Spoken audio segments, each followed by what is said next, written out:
Welcome to the Business Owner Elevation Podcast, the show that's designed for coaches, consultants, and expert business owners that are looking to achieve higher levels of productivity and profitability, where we share battle-tested tactics and innovative ideas that guarantee to elevate your business rapidly. Brought to you from the award-winning Best UK Business Podcast in 2015. Without further ado, here's your hosts, Robert Dean Smith and Leon Street. Hello and welcome to another edition of BOE TV. It's Leon Street in the house alongside my co-host Robert Dean Smith, the first, one and only. Just remember that. Now, you're probably thinking, who's the third member in the team? No, it's not Phil. Today we have our special guest, none other than Mr. Big Adam Stott in the house. And I'm super pumped for this interview, purely because we did a podcast interview probably over a year ago, and for some reason the audio just conflicted and didn't make it to the live edition. So it was a great interview. I remember like how even Rob was saying on the way today, he said, the last interview we did with him was like fire. It was fire. I said, cool. So anyway, we've travelled to his house this time around. Stott Towers. Yeah, it's a bit like Alton Towers. Stott Towers. So anyway, I'm going to kick us off and we're going to get straight to it, guys, because he's been gracious enough to have us at his home.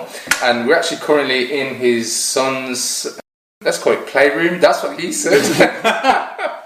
Doesn't look much like a playroom to me. It looks like, like a bachelor pad. But anyway, his son's doing all right. So we're going to kick off and I want to introduce you into Adam's world, and I want Adam to tell us a bit about himself. And before I do that, the reason for this is that I met Adam probably about 18 months ago or so now, and I met him at a JT Fox speaking event. But the key thing that was important to me was his story. And then after he was introduced on stage, and I think he said probably like about 5 to 10 minutes or something on stage, and I went up to him and I thought, I need to speak to him, because you always see the gurus on stage, but this guy was English, and I thought, I need to speak to him. He looks like a normal guy. And I went straight up to him, spoke to him. I think he was with either a sales manager or somebody was with you at the time. And we took some pictures, had a quick chat with him, and after that we connected, and we're here now. And the reason why he's here is because I think he's got a powerful story I want him to share with you guys about hustle and making it happen. So, Adam, welcome to the show, first of all. Thanks for your persistence, guys, in getting it done, and I'm delighted to be on it. And, I'm going to give you guys lots of value, no doubt. So, Absolutely. So, what I'm going to do is just hand over to Adam, and we just want to know, give us kind of like 5 to 10 minutes, and we'll probably dive in at different points about where you started out. And I'm just going to kick off. I heard that his story started, and it probably started a bit before, but the part I'm really interested in is that he started selling cars out of his parents' spare bedroom. Yeah, okay. So pretty much like Leon says, I've been able to create some success in my life, and I've done that by working hard, hustling exactly like Leon says, and really making sure that I put the effort in and I do whatever it takes. And Leon's 100% right. I'm not a guru. I've listened to all the gurus, I've read all the books, I've done all that, and I've learned a lot from a lot of people. But what I am is just a normal guy that's worked very, very hard, that's kind of tried to understand the strategies of how to succeed in business, and now I pass them on to other people as well. And in terms of where I started from, I was working in a job. I worked selling cars for BMW. Previous to that, my story goes back further, like everybody else's did. And actually, I started off working in KFC. Was my first ever job. Well, that is a revelation. That's my first one. But the key for me is, it doesn't matter where you are, what level you're at. When I was working at KFC, I wanted to make the very best twister. You know what I mean? I wanted to twist it together as good as you can. I wanted my chicken to be breaded the best, and I know that's kind of. But that's how you got to think, and how you've got to be. And I just wanted to do whatever I could to be the best at whatever I did. And I basically quit a job. I was working at BMW. I was 25 years old, earning a ton of money, driving lovely cars. I got to order my own car every 3 months. Have whatever you want, Adam, because I was a top salesman. And essentially, I quit that job because I couldn't get any more growth. And I don't know if you're watching where you are, I don't know where you are, whether you're a business person or wannabe business person, but I believe you're either growing or you're dying. And where I was, I could not grow any further. I'd reached the level of where I could get to. And I said, look, I've always wanted to have my own business. Now's the time. I'm going to start my own business and I'm going to make it happen. So that was in 2008. I basically walked away. I sold my house. I invested that money in myself. moved back into my parents' house, went into to my mum, was travelling to my parents, it was my mum's, went into a spare bedroom, and I started to work hard. And the first thing I did is I went back to all my existing clients from, that I've built relationships with at different places, and I started to say, look, you're doing this, I can offer you better deals, or I can look after you, I'd love to come and see you. And the sort of things I did is, which again might be a tip for other people out there. I remember one of the first clients that I managed to get to deal with me, and at the time I was doing finance, not cars. I was actually being a finance broker. I went to his house. He said, if you come round and see me, we'll have a chat. I've been told that you're good, but I'm not sure I want to deal with you. His name was Lee. If you're watching, Lee, how you doing, man? Right. And when I got there, I didn't talk about finance. I didn't talk about cars. We sat there. We watched South Park for 2 hours. I went in his hot tub. We were chilling out. We had a good time. We had a beer. I spent 4 or 5 hours there, and the woman and his missus was like, "Who is this guy?" But I knew that this guy was a pivotal person for me. He was somebody that knew a lot of people, could introduce me to a lot of people, and it's all about relationships. I built a great relationship with him. He introduced me to a lot of people. All of a sudden, I started to build a network. And I tell my salespeople in my teams, you need 10 people that are going to be key players for you, that are going to introduce you to multiple people. And that's what I did. I found 10 people, I multiplied that into 100 people, into 1,000 people, into 10,000 people, which I've got now in terms of people that are buying cars. So relationships is key. I did it through a lot of hard work, and staying late. When I started my business off, people say to you, don't work on don't work in your business. You've got to work on your business, but in the beginning, I'll say that again. People say don't work on your business, but people say don't work in your business, work on your business. But let me tell you, in the beginning, that is not true. And anybody that tells you that, if you spend all your time working on your business rather than in it at the beginning, you won't have a business. You've got to get down, hustle, work hard, build relationships. You need to spend 3 hours a day going after new business, or you'll go out of business. And that's what I did. I'd be there, I'd go in early in the morning, I'd stay till 11, 12 at night in the beginning. And then eventually, as I evolved and I got bigger, then I stepped back. Then I got the managers in place. Then I got the teams in place, and I grew it like that, basically. How did you have the foresight, as you said, as you got bigger, to know to bring in managers? Where did that knowledge come from? It's such a good point. Because it's not a natural thing, and the reason why I say it is because in my past history, I was working as a development manager in a university where we'd service small businesses in the local area. And to bring in supervisors or managers was kind of from the top down, so I had somebody to support you. And then going into business, I've not actually brought in any managers. I've brought some business partners in though. But how did you have that foresight?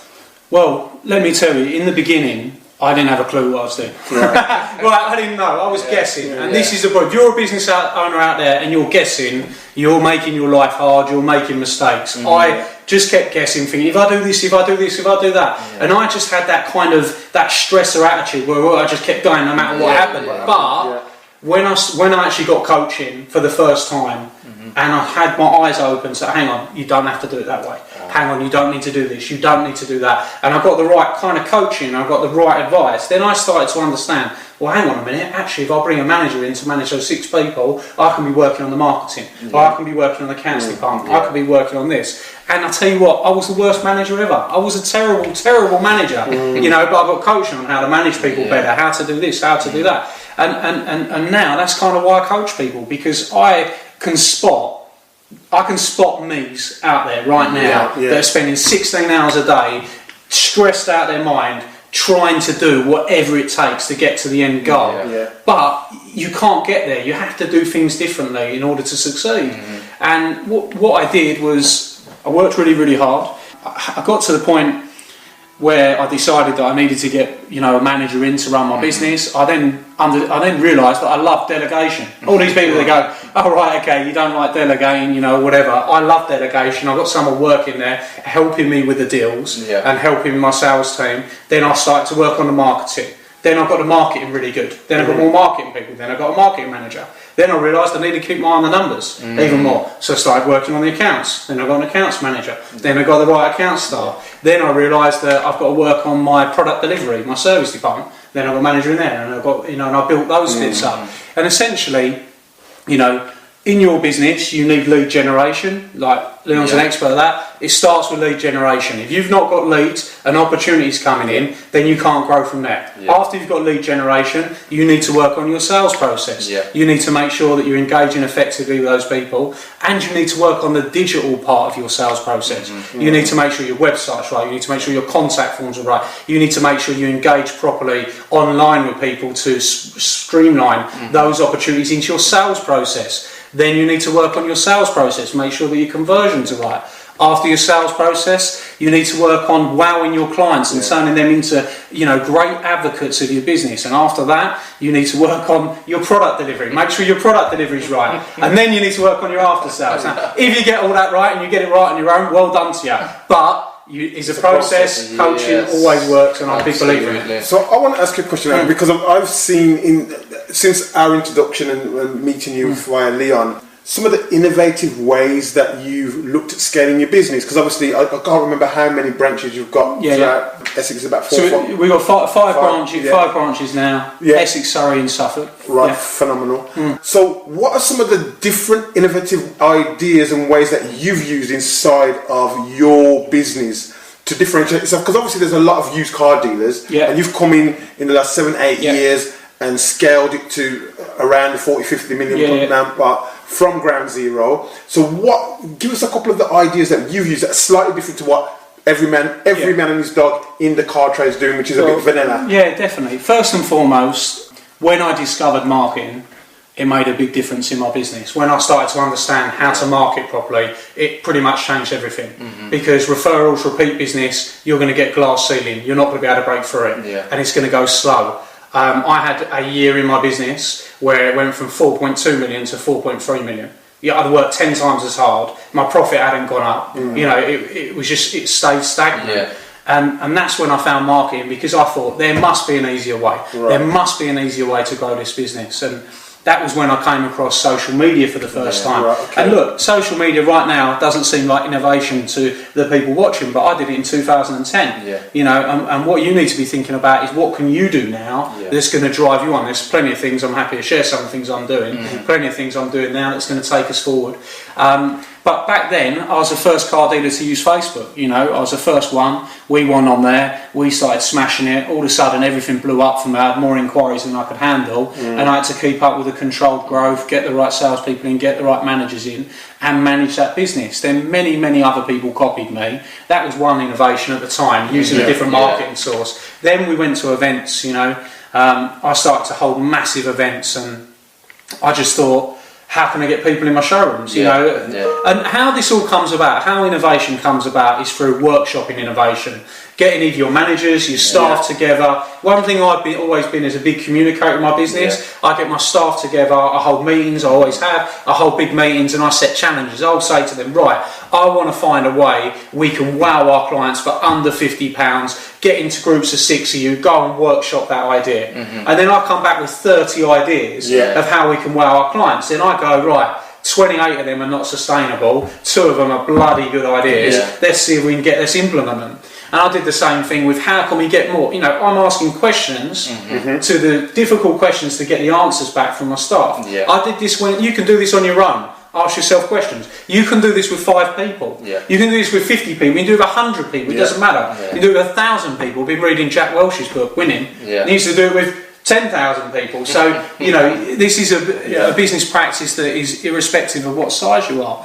And what we started to do basically was ask questions. How can we get more people to come into our showrooms, and how can we make sure that they view us as a friendly car dealer? And Adam, what I was going to say, because you've obviously touched on social media, give us, and you've mentioned events, which I think is important. So give us an idea, or give our community an idea of one of the events that you've kind of, between you and the team, kind of came up with a concept that worked really, really well for you, for getting people through the doors. Because I think this is really good for anybody that's got a brick and mortar business. What I want to say here, guys, hopefully shares the story that me and Rob are thinking. But this is all about disrupting the market and bringing a new twist. So please share. Better say the right stuff. And if not, we'll prompt him. Give me a phone. Well, the story that springs to mind, and I hope that is right, your story you're thinking of, is car dealers are dead in December. I do want to say one thing before I say this. I'm just not I'm not just a car dealer. I own multiple businesses now. I also help hundreds and hundreds of clients succeed in business. But my story is made up around car dealing. My biggest business is car dealerships. So we're dead in December. December's dead. Everyone wants to close the doors and basically say, oh, well, look, everyone's on holiday mode. It was a good year, or a bad year, whatever. I wanted to get more people in. So what we said is, I actually said to my finance director, oh, you know what December's like? And he said, Adam, that's not like you. How can we make December great? Comes from a question again. Well, how can we make it great? Well, I don't know. I could go to the Bahamas and have a good time. Right? But he said, how can we make it great? And I said, well, we've got to find a way of getting people in. We've got to find a way of creating urgency, maybe doing offers. So what we did is basically we put on an event called Winter Wonderland, because the other question we asked is, what do people want to do in December? Well, they want to go and see Santa Claus. They want to go to Winter Wonderland. They want to take their kids out. They want to do everything except buy a car, right? They want to go and do things. So we put on this event. First event we did attracted 4,000 people. We put an ice skating rink in our showroom. We literally cleared the showroom out, put a full-size ice skating rink in there. We put a Santa's grotto in there. We had 2,000 people come and see Santa for free. Only place in Essex where you could bring your kids to see Santa for free. We gave everybody a gift for free. We did free mulled wine. We did free mince pies. We got, all the frozen casting. We had all these things, and basically we were banged out.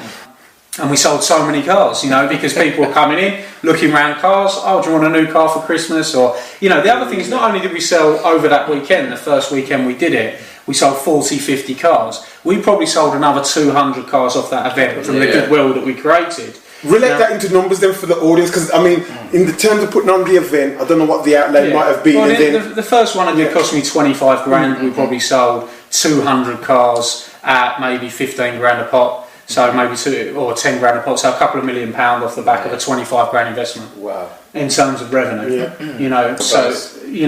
was an innovation. Then we did it the next year, and this time I had choir in there, I had singers in there, I had celebrities. I saw the last one. It looked awesome. I had singers, I had a whole Christmas market where I basically invited all the local businesses to come and we donated loads of money to charity as well. So we got loads of charity money. All the businesses sending their wares. We put a giant marquee up. And we had 6,000 people, and then we sold loads more cars than that. Built loads of good relationships with local businesses. And all the staff love it as well. My staff worked so hard at that event. They did really, really, really well. And that's awesome. And guys, this was the thing that I know me and Rob were thinking about, because when I first met Adam, I think you were just coming up to doing the first one, and you were talking about you're going to have this ice rink in the showroom, and I was like, what car dealer does that? And for me, I was like, that's fucking awesome, man. I thought you thought Adam edited that out. Anyway, but to be fair, I just thought, I didn't think you were nuts. I just thought, what balls did this guy have to do that? Because I came back and told you, didn't I? I was like, I met this guy, and he's just crazy. He just goes and does marketing the way that we think, but he's doing it. And so for me, that was pretty cool. But Adam mentioned a thing just the second time around, relationships. So we've just come from the Essex Chamber of Commerce, discovering business in Essex. So when we were talking, we've come down primarily to do the expo, but actually our main objective was to come and see Adam, our mate, again, and get the interview finally done. And then when we were talking, it was Adam, Stott from Big Cars. Virtually everybody I said it to, Adam says, I know the business or I know the person. And so, wow, to infiltrate your county in that way is pretty awesome. I don't know, people obviously know you internationally, but locally, to have just for somebody to say your name or your business name and they go, I know that business, that's pretty awesome. So, cool. Now, if somebody's watching this, they're a small business owner, whether they're established or they're starting up, and maybe they're sat there thinking, but how the heck can I get to the size of Adam Stott? What I'd love is just 3 things that would help somebody either established or starting up just to move from where they are. Because you mentioned that point where you were, was it 4.2 to 4.3? So, what 3 things could they just implement right now? Right now, and I'll tell you what, I've noticed this. You asked me this a year ago, I think, or something similar, and I didn't give you, I gave you a different answer to what I'm going to give you now. And that just shows you how people grow and develop. But with my events business and all the business owners that I'm seeing, one of the mistakes that I think that they make is they forget that it's a journey. Okay, and I think number one, remember it's a journey. You are not. If you are going to be somebody that is going to be very successful, and I wish you all the luck in the world, and I know that if you want to watch that, and you watch it all the way through, because there's people out there who will watch the first 10 minutes or 15 minutes. But you're watching now. I think that you're like me and Leon and Rob, and you're someone that wants to make it happen. But you have got to remember it is a journey. You don't go from here to a millionaire or multi-millionaire or billionaire. You actually build up. And the key for you will be figuring out right now, at your point in the journey, what is the next thing that you need to do to step forward? And you need to keep stepping forward. And if you keep stepping forward, eventually you're going to end up over here. Okay, and everybody else that was with you over here is going to say, how the hell did they get there? Right? Remember, this is a journey. Get the right advice. If you want lead generation, you speak to Leon. If you want coaching, you hit me up, you hit Leon up, whatever. But get the right advice, because if you try to implement the wrong things at the wrong time, it won't work. You need the right things at the right time. So number one, remember it's a journey. Number two, start to cultivate your thick skin. Okay, because people get too emotional in business. They forget it's a business. A big mistake I made in the beginning. You said everybody knows me and everybody does know me, but I've had more people try to screw me along that journey, and the better you get, the more they try to screw you, right? Okay, but there's a tip for you. Right. But the point is, you've got to have a thick skin. You've got to remember that it's business, and there's a reason in The Godfather they say it's not personal, it's business. I never used to understand that, because I always used to say, well, it's personal to me because it's my business, but realistically, it's business. Don't get too emotional. If a key staff member leaves you tomorrow, don't cry about it, because the next person coming will be better than them. You just don't realise it yet. If a key supplier dumps you, don't stress about it, because there's another one round the corner. Always remember, when you go to bed at night, tomorrow is a new day. Okay, and when you get up tomorrow, you go again. And whenever I have a bad day, I might bitch and moan a little bit, or I might, and I just remind myself, tomorrow is a new day. I get up, I go again, every single time. I never give in, and you've got to do whatever it takes. Okay, so I would say number three, do whatever it takes. And I'll tell you what, I've been watching. Did you watch House of Cards? I haven't seen it. No, House of Cards. Okay.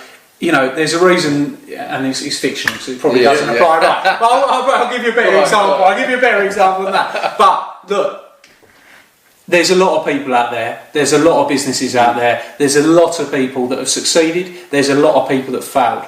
The people that succeeded have done whatever it takes to succeed. The people that failed gave up along the way. If you're somebody that wants to succeed, don't give up. Don't give in. Keep going. Keep hustling. Make it happen. And your day will come. But your day will not come if you give in, or you get discouraged, or you put your head in your lap, or you listen to other people that tell you can't do it, you can't make it, or it's not going to happen for you. You need to have the mindset it will happen for me, I will make it, I will do whatever it takes, I will not listen to anyone that tells me I can't do it, and then you will go ahead and you will do it. Awesome. Take those three to the bank. Deposit those. Absolutely. Rob, over to you. Absolutely. Now that's some real great advice. I was just getting fired. Let's go. Adam hypnotised me when he's going there. So that's really awesome. So tell us a little bit, because obviously it'd be good, because obviously you mentioned things, and I really like the thing about being thick-skinned and stuff. And there's quotes in The Godfather that I like. Keep your friends close and your enemies closer. So there's another one. But you've talked about relationships, which is key. You've talked about the innovation of your marketing, which is good. So let's talk a little bit about you talked about staffing as well, but this scaling, because obviously you've got to the stage now where you're at this 50 mil or 50 mil. What kind of goals have you got for the car business and where you want to take that? And then just talking about goals, because it's quite interesting. People are motivated in different ways, and I don't know what fires you, because some people they like things, they like cars, and people are just internally driven. But talk about a little bit about motivation, because I think people are motivated in different ways, and because you've got a lot of staff, you probably motivate your staff in different ways. So I think that's something. I've now met a lot of successful people through my interview series, Wealth Life TV. You can check that out. Yeah. I've met people that are on the Times Rich list. I've interviewed Al Pacino, John Travolta, you know, Frederick Eklund. And it don't matter where you're at. It don't matter whether you're down here or it doesn't matter that if you're up here. Yeah. Every successful person has the same trait. They always want more growth. Yeah. Now, that doesn't mean they want more cars, they want more money, they want more watches, you know, more girlfriends or whatever, you know, whatever. They just... Don't sell that to them. Yeah, right. Yeah, it just means that they want more growth. They want to feel challenged. They want to feel like they're growing, you know. And I've got to a place where financially I'm pretty cool and I don't need to worry, you know. I'm in a nice place. But that isn't really what motivates me. What motivates me is improving my business, making sure my business, my car businesses are flying. But now the events business has been brilliant for me, because now I've got hundreds of business owners that I'm helping, and I love business. I love helping them. I love finding ways to help them grow. I love seeing them and go, you know what, I was there. I was at that point you're at. And this is what you need to do. Yeah. I love redirecting them. I love steering them. I love watching them make the mistakes that I made myself and knowing that isn't the right way to do it. And I love continually being challenged. What are my goals? I think my goals now, in terms of my businesses, if you want to, we spoke a lot about my car businesses. About my car businesses, get my car business to a place where it continues to grow, it continues to be more profitable, it continues to be a great environment for people to work. We've been voted into the 1,000 businesses to inspire 3 years running. Out of only 69 companies in the entire country that have been done that, and it's the Telegraph, London Stock Exchange are the people that are behind that.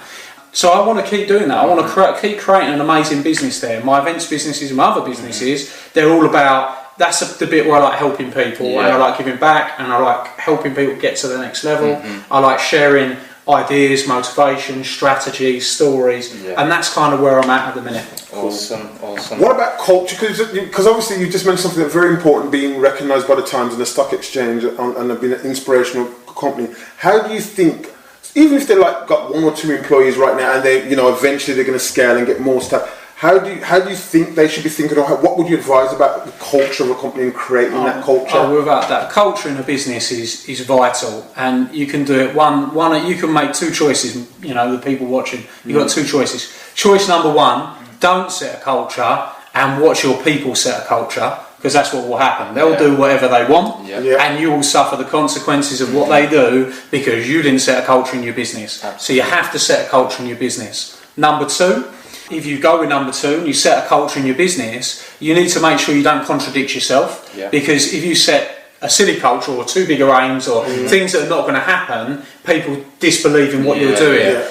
You know, for my business, my culture in my business is we look after our clients. We do a great job for our clients. We try to wow our clients. We want our clients to return. We treat each other with respect. You know, we work together as a team. All the different departments work together as a team. Respect is big in my culture, whether it's towards the clients or whether it's to the staff itself, because I think respect is very, very important. And, you know, another culture part in my business is don't walk past it. If you see something wrong, you know, fix it. Don't walk past it, you know. If you get that culture into your business, a lot of things start getting fixed, you know, I can tell you that. So make sure you set a culture in your business that motivates your staff, that gets you the results you want and puts them on the right track. And if you do that, you'll have a much better culture, your team will work together, and you'll have a much better business. Absolutely. Cool. We're getting close to the end of this interview, guys, and I want to ask one particular question before we go into how you can find out more about Adam, because he's got some great resources and he's alluded to a few things that he's up to. But I just want to ask you, it's a very simple, straightforward question. What's the one thing in either business or life that you can't live without Adam? I feel like if you're going to say business and life, I better say Hannah. that might be the right answer. You said business. I can't, in business, it comes down to your team. You are not going to succeed on your own. Simple as that. If you want to be successful, you're going to have to cultivate a good team. You're going to have to work together with people that help you get there. No one does it alone. No one.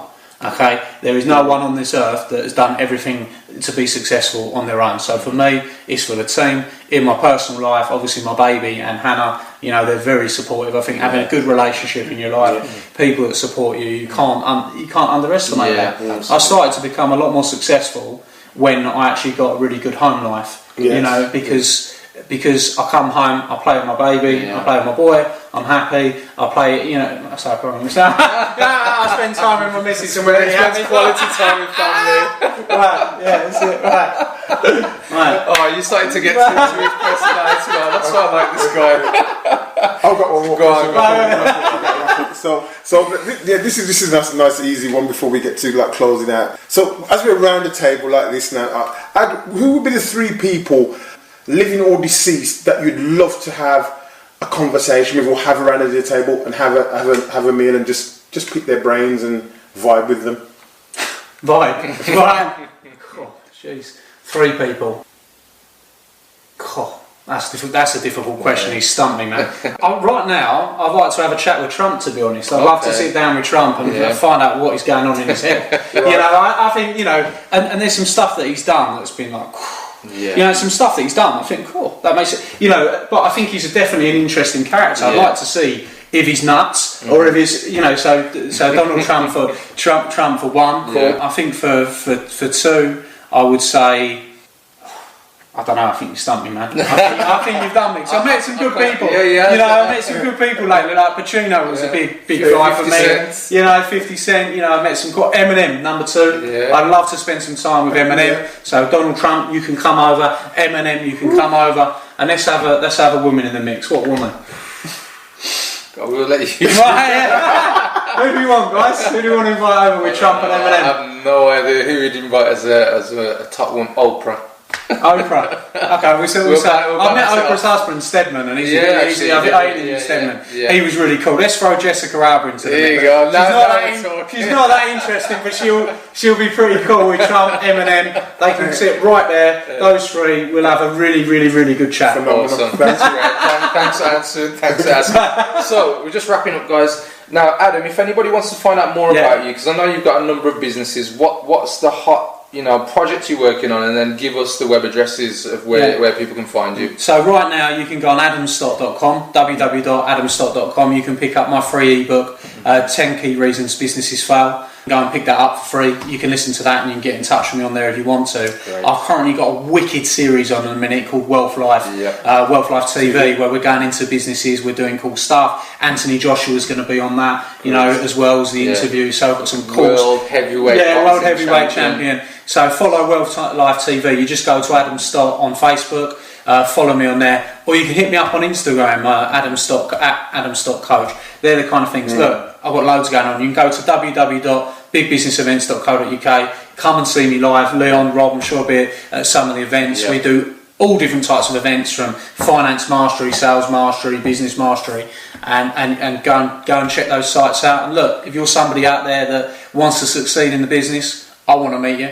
I want to meet you personally. That's what I'm all about. So I'd love to see you, meet you in person, and help you on your journey, and hopefully fill in a couple of those steps. Yeah, cool. Phenomenal. Thank you very much. I think that's a wrap, guys. Yeah, absolutely. So, guys, thank you very much for watching this episode of BOE TV. We've had myself, Leon Street, Robert Dean Smith, the first in the house, alongside, what was it again? Give me that name before. What? Stott Towers. Stott Towers. Adam Stott in the house. So, guys, take action from some of the things that Adam has shared with you, because you know what, this guy is a real credit to hustle, putting things in place, and I just love his attitude. He's just like, let's go get it. Very Essex. The only way is Essex, me old pal, me old macker. Right? So look, Elevation Nation, look, you got to elevate, execute, and evolve. And if you do those 3 things, take the action, you're going to have success. Take care.